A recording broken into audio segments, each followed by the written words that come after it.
ကဲလူတိုင်းအိမ်မက်မက်ဖူးကြတာပဲလေဒါပေမဲ့အိတ်ဆက်ချင်းရဲ့နှဆိုင်နဲ့အမောင်တူလေမှာကန်ချမာကိုတခါတည်းဖြောင်းပြန်လမ်းပနိုင်တဲ့လျှို့ခွက်တဲ့စကားတွေပုံကွယ်နေတယ်ဆိုရင်ရောယူနိုင်မလား ဒီမေကုန်းကတော်တော်လေးစိတ်ဝင်စားဖို့ကောင်းပါတယ်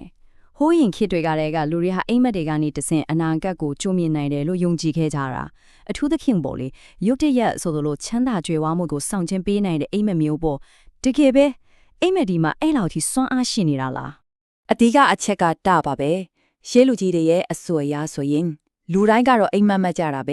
ဒါပေမဲ့အများစုကကိုယ်အိမ်မက်ရဲ့ကောင်းကျိုးဆိုးကျိုးကိုကြိုပေးတတိမထားမိကြဘူးတဲ့အဲ့ဒီတော့ရတဲ့ရထိုက်တဲ့ကံကောင်းကြီးတဲ့နဲ့လွဲချော်သွားရတယ်လို့ဆိုကြတာပေါ့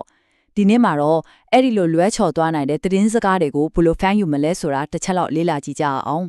โอเคပထမဆုံးအနေနဲ့အိမ်မက်အမျိုးအစားတွေကိုခွဲခြားသိဖို့လိုပါတယ်။ထမှန်အိမ်မက်တွေဆိုတာကသွေးလေမညီမျှလို့အသေးကအကြောင်းအရာတွေကိုပြန်တွေးမိလို့ဒါမှမဟုတ်တချို့အစွဲလန်းတွေကြောင့်မတ်တာမျိုးလို့ဆိုကြတယ်။ဒါပေမဲ့တကယ်ကိုအကျိုးအဖြစ်ကိုပြတဲ့ပုပ္ပအနေမဲ့အိမ်မက်ဆိုတာရှိသေးတယ်။အဲ့ဒါကမှတကယ်ကိုချိုတင်ပေါ်တဲ့နိမိတ်စစ်စစ်ပဲ။ဒီအိမ်မက်မျိုးတွေဟာထမှန်စိတ်ကြောင့်ထိတာမဟုတ်ပဲမမြင်နိုင်တဲ့စွမ်းအားတွေကနေပေးပို့တဲ့သတင်းစကားလို့ရှေးလူကြီးတွေကယုံကြည်ကြတယ်။ ဟုတ်ပါတယ်ဒီစကားအတိုင်းပါပဲ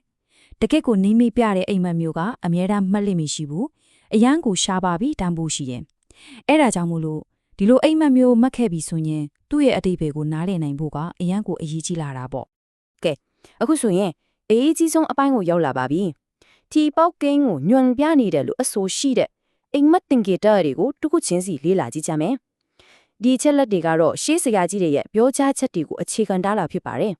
ပထမဆုံးနိမိတ်ကတော့တော်တော်လေးကိုအံ့အားသင့်စရာကောင်းတယ်ဘာလို့လဲဆိုတော့လေဒါဟာမတန့်ရှင်းတဲ့ယွန်းစရာကောင်းတဲ့အရာတွေနဲ့ပတ်သက်နေလို့ပါပဲ ဒီမှာပြထားတာကိုတစ်ချက်ကြည့်လိုက်ပါကိုပေါ်မှာမစင်နေပေးကြနေတယ်လို့အိမ်မက်မက်တာမစင်တွင်တဲ့ကြသွားတာဒါမှမဟုတ်ခန္ဓာကိုယ်ပေါ်မှာပိုးလောက်ဒီတက်နေတယ်လို့မက်တာမျိုးဒီပေါ့စဉ်းစားကြည့်ုံနဲ့တင်စိတ်ထဲမှာတမျိုးကြီးပဲနော်ဒါအမြင် ဟုတ်ပါပဲအန်အောစရာကောင်းတာကရှေးအစုရဒီလိုယွန်းစရာကောင်းတဲ့အိမ်မက်တွေဟာစန့်ကျင်ဘက်အဒီးဘက်ကိုစောင့်နေတာပါဆိုလိုတာကဒါတွေဟာငွေအစုလိုက်အပုံလိုက်ဝင်လာတော့မယ်ထီပေါက်တော့မယ်အားကောင်းတဲ့နိမိတ်တွေလို့ဆိုကြလေတကယ်ကိုစိတ်ဝင်စားစရာကောင်းတဲ့အချက်ပဲ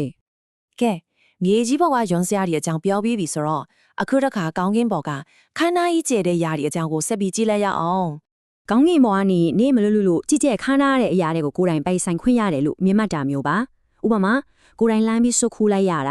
ာဒါမှမဟုတ်မြင့်မြတ်တဲ့ပုဂ္ဂိုလ်တူကလက်ထဲကိုလာထည့်ပေးတာကိုယ်ရင်လဲကိုကြွေကြလာတာမျိုးလေပေါ့ဒီလိုခန်းထားတဲ့ခေါင်းငင်ဆိုင်ရာအိမ်မက်ထရီကတာမန်ကန်ကောင်းခြင်းမျိုးမဟုတ်ဘူးနော်အလုံးကြီးကျယ်ပြီးရွှားပါတဲ့ကန်တရားကောင်းကြီးမားတဲ့ထီစုကြီးလိုမျိုးကန်ကောင်းခြင်းတွေရောက်လာတော့မယ်ဆိုရယ်နေမိတ်လို့ယူကြည့်ကြပါရယ် နောက်တစ်မျိုးကတော့မိမဲ့တဲ့ပုံကိုယ်တွေစီကနေအဖိုးတန်တဲ့လက်ဆောင်တွေရရှိတယ်ဆိုတဲ့အိမ်မက်မျိုးပါဒါကလည်းအလွန်ထူးခြားတဲ့နေမိတ်တစ်ခုပါပဲ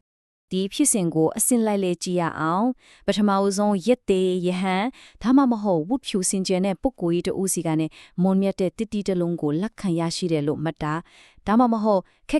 ခူရတဲ့အတီးကိုကိုယ်စွမ်းအားနဲ့ပဲဖြစ်ဖြစ်တစုံတယောက်ရဲ့အကူအညီနဲ့ပဲဖြစ်ဖြစ်ခူးယူပြီးစားသုံးခွင့်ရတယ်လို့မှတ်ခဲ့ရင်ဒါဟာချီးပုတ်နိုင်တဲ့အိမ်မက်တစ်မျိုးပဲလို့ဆိုပါတယ်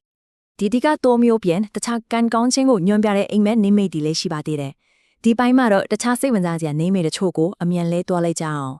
ဒီဇာတ်မှာကြည့်လိုက်နေတောင်မိုးပေါ်ကမွေးတွေကိုနှိမ့်နှင်းပြီးအတွင်းကပစ္စည်းတွေကိုယူဆောင်ရတယ်လို့မှတ်တာနောက်ပြီးနွားနှကောင်ကိုစီဘီလူတွေကြားမှာထင်ရှားကြော်ကြားသွားတယ်လို့မှတ်တာဒါမှမဟုတ်ဝတ်ဖြူစင်ကြယ်တဲ့ပုဂ္ဂိုလ်တူကအဖိုးတန်တဲ့ရွှေပြက်ကိုလာပေးတယ်လို့မှတ်တာဒီအိမ်မက်တွေအားလုံးဟာထိပေါက်ကင်းချီတဲ့နိမိတ်တွေလို့ဆိုကြပါတယ် ကဲဒီလေးလာတွေးရှိချက်တွေအားလုံးကိုခြုံပြီးတော့သုံးသပ်ကြည့်အောင်ကျွန်တော်တို့ရဲ့အိတ်ဆက်ချင်းတိုင်းဟာအခွင့်အရေးတစ်ခုဖြစ်နိုင်တယ်လို့တွေးကြည့်လို့ရမလာ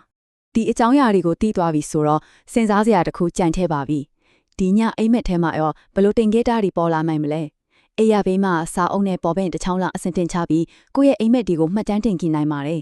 ်အမောင်ထုထဲမှာဘလို့လိဝက်သတင်းစကားကများစောင့်ကြော်နေမလဲဆိုတာဘယ်သူသိနိုင်မှာလဲနော်